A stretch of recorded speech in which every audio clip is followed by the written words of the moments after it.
যে 2025 সালে এসে কম্পিউটার সায়েন্স তোমার চুজ করা উচিত হবে কিনা, বা এইটা সুযোগ সুবিধাটা কি, এটার মধ্যে প্যারাটা কোন জায়গাটাতে আছে সেটা একটু এক্সপ্লেন করার চেষ্টা করি। কম্পিউটার সায়েন্স বা সফটওয়্যার ইঞ্জিনিয়ারিং রিলেটেড সাবজেক্টগুলোতে ক্যারিয়ার প্রোগ্রেশন এখন পর্যন্ত বেশ ভালো। There is no shortcut to success, এবং কম্পিউটার সায়েন্সে এই কথাটা অনেক বেশি করে সত্য। 2025 এ এসে আসলে এভারেজ থেকে তুমি যে কোনো সাবজেক্টেই তোমার জন্য খুবই প্যারা হয়ে যাবে, কারণ সিএসসি বা কম্পিউটার সায়েন্স সাবজেক্ট তোমার জন্য রাইট চয়েস হবে কিনা সেটা আজকে দুইটা ভাগে ভাগ করে অ্যানালাইসিস করার চেষ্টা করবো। প্রথমে যেটা হবে সেটা হইতেছে যে এই সাবজেক্টটাতে কি কি সুযোগ সুবিধা আছে, এই সাবজেক্টের মধ্যে কি ধরনের প্যারা আছে, এবং এইটা তোমার সাথে ফিট ইন করতেছে কিনা সেটা তুমি কিভাবে বুঝবা, সেটাও শেষের অংশে ইনশাল্লাহ তোমাকে বুঝিয়ে দেওয়ার চেষ্টা করবো। তুমি সিএসসি তে ভর্তি হবা কি হবা না এটা আসলে একান্ত তোমার ব্যক্তিগত বিষয়। তোমার আব্বার টাকা পয়সা থাকলে এখন মোটামুটি প্রাইভেট ইউনিভার্সিটিতে মন চাইলে তুমি যে ভর্তি হয়ে যেতে পারো, এবং প্রাইভেট ইউনিভার্সিটির এখন টপ সেলিং সাবজেক্ট হতেছে তোমার কম্পিউটার সায়েন্স। সো তুমি গেলেই আশা করি তোমাকে সাদর আমন্ত্রণ জানায় তোমাকে ইউনিভার্সিটির ভিতরে বসে খুব সুন্দরভাবে ভর্তি করে ফেলা হবে। বাট ভর্তি হয়ে যাওয়ার পরে তুমি মোটামুটি বুঝতে পারবা যে তুমি আসলে একটা গ্যারাকলের মধ্যে পড়ছো। সো গ্যারাকলে যাতে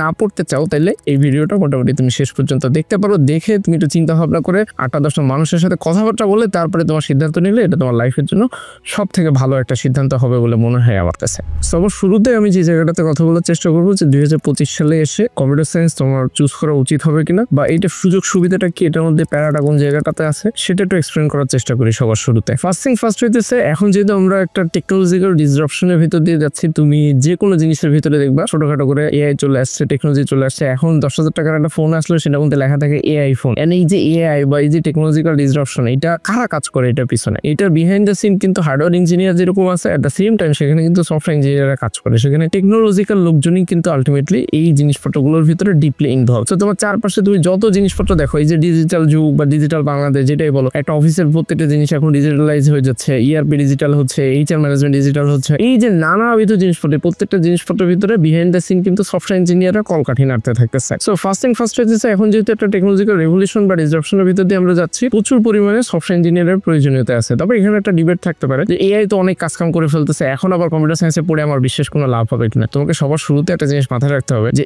এআই এসে কিন্তু আমাদের কাজকামগুলো অনেক বেশি এফিসিয়েন্ট করতেছে, ক্ষেত্র বিশেষে এআই অনেক কিছু করে ফেলতে পারতেছে। বাট তুমি নিজে যদি কম্পিউটার সায়েন্সের কোর বা সফটওয়্যার ইঞ্জিনিয়ারিং কোর ফান্ডামেন্টাল জিনিসপত্রগুলো যদি ভালো বুঝো, তখন দেখা যাবে যে ওই টুলস বা টেকনোলজিগুলো ইউজ করে তুমি আরো ফাস্টার ওয়েতে জিনিসপত্র ডেলিভার করতে পারবা। সুতরাং তুমি এটা চিন্তা করো না যে এআই এসে তোমার চাকরি বাকরি খেয়ে ফেলবে। এআই এসে কাদের চাকরি বাকরি খেয়ে ফেলবে? যারা ধরো 2 আর 2 যোগ করে 4, মানে খুব রিপিটেটিভ কাজ করতে থাকে, জাস্ট জোড়াতালি দিয়ে কিছু একটা তৈরি করে। তুমি যখন একটা সাবজেক্ট চুজ করবা তখন কিন্তু তোমার গোল এইটা না যে তুমি এভারেজ থাকবা। আর 2025 এ এসে আসলে এভারেজ থেকে তুমি যে কোনো সাবজেক্টেই তোমার জন্য খুবই প্যারা হয়ে যাবে, কারণ পুরো পৃথিবী এখন সুপার ডুপার কম্পিটিটিভ হয়ে গেছে। এই জায়গাটাতে তুমি যদি মনে করো জাস্ট জোড়াতালি দিয়ে তুমি কোনোভাবে দিন আনি দিন খেয়ে ছেলে লাইফ বা তোমার ক্যারিয়ার চালাইতে থাকবা, এইটা আসলে তোমার জন্য খুবই টাফ অ্যান্ড ডিফিকাল্ট একটা সিচুয়েশন তোমার জন্য তৈরি হবে। আর একটা খুব চমৎকার জিনিস আছে কম্পিউটার সায়েন্স বা সফটওয়্যার ইঞ্জিনিয়ারিং রিলেটেড জিনিসপত্রের ক্ষেত্রে, যে তুমি বাংলাদেশে বসে কিন্তু দেশের যে কোনো প্রান্তে তো অবশ্যই কাজ করতে পারো, একটা সেম টাইম বিদেশের যে কোনো অপরচুনিটিতেও কিন্তু তোমার কাজ করার সুযোগ আছে। তবে সেখানে একটা জিনিস মাথায় রাখতে হবে যে বিদেশি রিমোট কোম্পানিতে তুমি যদি ভালো পজিশনে কাজ করতে চাও, অবশ্যই তোমার 2-3 বছরের একটা এক্সপিরিয়েন্স থাকা দরকার। এখন সেই এক্সপিরিয়েন্সটা তুমি লোকাল কোম্পানিতে কাজকাম করে কিন্তু তুমি নিয়ে নিতে পারো, এবং সেই নিয়ে নেওয়ার জায়গাটাতেও অনেক কম্পিটিটিভ। পৃথিবীর প্রত্যেকটা জায়গায় কম্পিটিটিভ। তোমার যদি এক্সপেকটেশন থাকে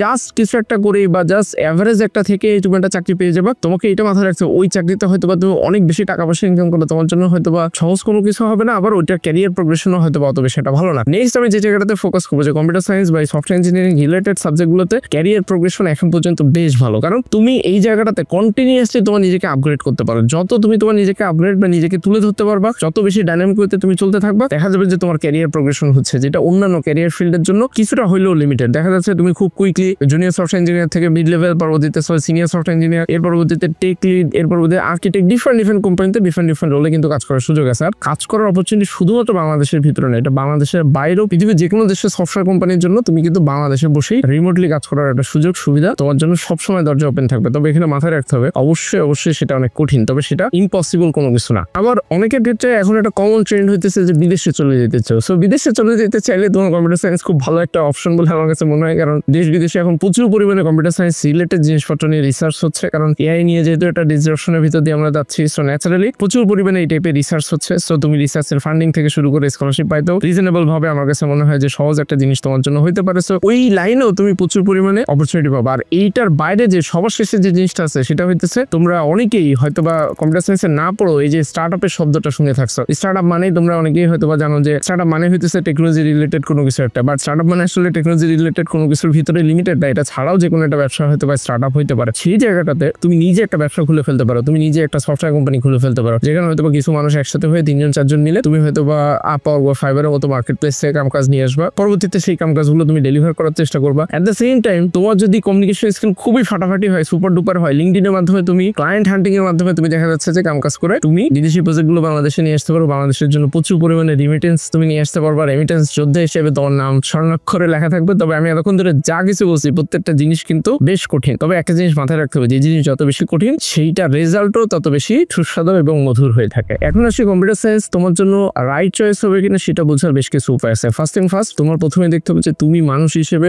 কতটা কিউরিয়াস। কারণ হচ্ছে কম্পিউটার সায়েন্স কিন্তু যেই লেভেলে যেই ফাস্টার ওয়েতে চেঞ্জ হইতে থাকে, almost every week there is a new change. তুমি দেখবে যে almost every month you will get a new AI update. At the same time তোমার মোবাইল ফোনের দিকে যদি তাকাও, সেখানে দেখবে যে অ্যান্ড্রয়েডের update almost every 1 or 2 months নতুন নতুন আপডেট আসতে থাকতেছে, নতুন নতুন ফিচার ফাংশনালিটি আসতেছে। এটা তো কোনো না কোনো একটা সফটওয়্যার ইঞ্জিনিয়ারকে কোড করতে হচ্ছে, সেটার মাধ্যমেই তো আমরা এই আপডেট গুলো দেখতে পাচ্ছি। তার মানে তোমার অ্যাডাপ্টেবিলিটি হইতে হবে সুপার ডুপার হাই। মানে তুমি ধরো যে কোনো একটা চ্যালেঞ্জিং সিচুয়েশনে তুমি ক্রিয়েটিভ ওয়েতে চিন্তা ভাবনা করতে পারো, তোমার মনটা অনেক কিউরিয়াস, তুমি সবসময় কোশ্চেন করতে থাকো এই জিনিসটা কেন হইলো। যেমন এই যে ভিডিওটা তুমি এখন ইউটিউব বা ফেসবুকের ভিতরে বসে দেখতেছো, তুমি কি জানো যে পুরো ফেসবুকটা আসলে কিভাবে কাজ করে? এই যে তুমি লাইক বাটনের মধ্যে একটা চাপ দিলে 6টা-7টা ইমোজি চলে আসে, যেটা তুমি পরবর্তীতে সিলেক্ট করো যে কোনো একটা, এটা তুমি জানো কিনা? এটা তুমি জাস্ট এটা গুগল করে দেখতে পারো বা ইউটিউব বা চ্যাটজিপিটির কাছে জিজ্ঞাসা করতে পারো যে আমি যখন ফেসবুকের লাইক বাটনে চাপ দেই সেখানে 7টা ইমোজি কেমনে আসে এবং এটা স্টোর কিভাবে হচ্ছে, বিহাইন্ড দ্য সিন এটার ডেটা প্রসেসিং কিভাবে হয়, ইচ এন্ড এভরিথিং। ধরো তুমি এই যে ফেসবুকের ভিতরে এখন ভিডিও দেখতে দেখতে হয়তো বা আমার ভিডিওটা সামহাও চলে আসে, সেটা কেমনে আসছে, এই রিকমেন্ডেশনটা ফেসবুক কেমনে তৈরি করে, এই প্রত্যেকটা জিনিস তোমার যদি জানা, নিজের ভিতরে একটা কিউরিয়াসিটি থাকে যে না আমি আসলে জানতে চাই, আমি বুঝতে চাই পুরো টেকনোলজি ফিল্ডটা কেমনে কাজ করতেছে, তোমার সুপার ডুপার এনার্জি বা এনথুজিয়াজম এটার জন্য কাজ করে, ঘন্টার পর ঘন্টা তোমার ল্যাপটপ বা কম্পিউটারের সামনে বসে থাকতে অত বেশি প্যারা ফিল হয় না, তাইলে তুমি বুঝে নিতে পারো যে কম্পিউটার সায়েন্স সাবজেক্টটা অবশ্যই তোমার জন্য। তবে তুমি যদি মনে করে থাকো যে কম্পিউটার সায়েন্সে পড়বা এবং কোনো এক বড় ভাইয়ের কাছে শুনছো যে ভাই কম্পিউটার সায়েন্সে পড়লে কোনো না কোনো একটা ভাবে চাকরি বাকরি হয়ে যাবে, তবে এই জিনিসটা মাথায় রেখো, কোনো না কোনো একটা ভাবে চাকরি বাকরি কোনোভাবে হয় না। তোমাকে একটা কঠোর পরিশ্রমের ভিতর দিয়ে যাইতে হয়, যে শিখতে হয়, বুঝতে হয়। তবে জিনিস যেটা তুমি শিখবা সেটা খুবই মজার, এবং এই যে জিনিসটা শিখতেছো তুমি প্র্যাকটিক্যালি তোমার চোখের সামনে দেখতে পাবো যে তুমি একটা অ্যাপ বানাই ফেলছো, তুমি একটা সফটওয়্যার বানাইছো যেটা ইউজাররা ব্যবহার করতেছে, তুমি নিজেও হয়তো ব্যবহার করো, তোমার ফ্রেন্ডস এন্ড ফ্যামিলি জিনিসটা ব্যবহার করে। মানে this is super duper exciting একটা বিষয়। তো এই জিনিসপত্রগুলো যদি তোমার কাছে খুবই খুবই এক্সাইটিং মনে হয়, আমার কাছে মনে হয় অবশ্যই কম্পিউটার সায়েন্স তোমার জন্য। তবে তোমার যদি মনে হয় যে ভাই আমি এসে কোনো মতে একটা চলতে পারলেই হইলো, তাইলে তোমার কম্পিউটার সায়েন্স চুজ করার আগে অবশ্যই অনেকবার চিন্তা করতে হবে। এবং একটা জিনিস অবশ্যই মাথায় রেখো, there is no shortcut to success, এবং কম্পিউটার সায়েন্সে এই কথাটা অনেক বেশি করে সত্য। অনেকের কাছে তুমি হয়তো শুনে থাকতে পারো যে কম্পিউটার সায়েন্সে পড়াশোনা করতে হইলে ম্যাথের প্রয়োজনীয়তা আছে, অবশ্যই ম্যাথের প্রয়োজনীয়তা আছে, বা লজিক্যাল থিঙ্কিং যদি রিজনেবল ভাবে হয়। কিন্তু তুমি ধরো কম্পিউটার সায়েন্সে পড়লা এবং তুমি অ্যান্ড্রয়েড ডেভেলপার হিসেবে কাজ করতেছো, বা মোবাইলে কাজ করতেছো, অথবা তুমি ওয়েব অ্যাপ নিয়ে কাজ করতেছো, বা জেনেরিক মেজরিটি জিনিসপত্রতে অনেক বেশি ম্যাথমেটিক্যাল অপারেশন থাকে না, কিন্তু তুমি দেখা গেল খুব ইন্টেন্সিভ একটা কাজ করতেছো, যেখানে হয়তো তুমি নতুন একটা অপারেটিং সিস্টেম তৈরি করবা, ফেসবুকের মতো একটা লার্জ স্কেলের একটা অ্যাপ্লিকেশন তৈরি করবা, অথবা তুমি হয়তো চিন্তা করতেছো যে একটা মেশিন লার্নিং মডেল তৈরি করবো, সেখানে অবশ্যই ম্যাথের প্রয়োজনীয়তা আছে। বাট মেজরিটি ক্ষেত্রে অলমোস্ট 50 to 60% ক্ষেত্রে এই সফটওয়্যার ইঞ্জিনিয়ারিং রিলেটেড যে জিনিসপত্রগুলো আছে সেখানে অনেক হাই ইন্টেন্স লেভেলের ম্যাথমেটিক্স লাগে, বিষয়টা আসলে এরকম না। বাট লজিক্যালি যদি তুমি একটু চিন্তা ভাবনা করতে পারো, তবে এই প্রত্যেকটা জিনিসই কিন্তু তুমি চেষ্টার মাধ্যমে গ্রো করতে পারো। চেষ্টার মাধ্যমে গ্রো মিনস পেতেছে, ধরো তুমি কম্পিউটার সায়েন্সে শুধু ভর্তি হয়ে বসে নেই, তুমি এটা সারাউন্ডিংসে যা যা জিনিসপত্র আছে সেগুলো তুমি শেখার চেষ্টা করতেছো, তুমি জানার চেষ্টা করতেছো, আচ্ছা দেখি তো আসলে জিনিসটা কি, সেটা বেশ টাইম ইনভেস্ট করতেছো। শুধুমাত্র ইউনিভার্সিটিতে না, তোমাকে একটা জিনিস মাথায় রাখতে হবে যে ইউনিভার্সিটি থেকে হয়তোবা তুমি 50% জিনিসও প্রপার ওয়েতে যেটা তোমার ইন্ডাস্ট্রিতে কাজ করার জন্য প্রয়োজন সেটা হয়তো তুমি নাও পাইতে পারো, বাট তোমার নিজের গরজে এখন যেহেতু পুরো পৃথিবীটা উন্মুক্ত, তুমি যদি খেয়াল করে দেখো, তুমি ইউটিউবের মধ্যে যদি ঢুকো, হার্ভার্ড ইউনিভার্সিটি বলো, স্ট্যানফোর্ড বলো, বা এমআইটি বলো, প্রত্যেকটা কম্পিউটার সায়েন্সের লেকচার, মেজরিটি লেকচার বা ইন্ট্রোডাক্টরি লেভেলের যে লেকচারগুলো আছে সেগুলো কিন্তু অবশ্যই ইন্টারনেটে অ্যাভেলেবল, ইউটিউবে অ্যাভেলেবল। CS50 নামে একটা জিনিস আছে হার্ভার্ড ইউনিভার্সিটি, অনেকেই তোমরা নাম শুনে থাকতে পারো, যারা শুনছো কমেন্টে আমাকে একটু জানাই দিও। সেটা তোমার ফার্স্ট স্টেপ হইতে পারে, সেইটা যদি তুমি দেখে যদি তোমার মনে হয় this is something that I want to study for the next 4 years, then computer science is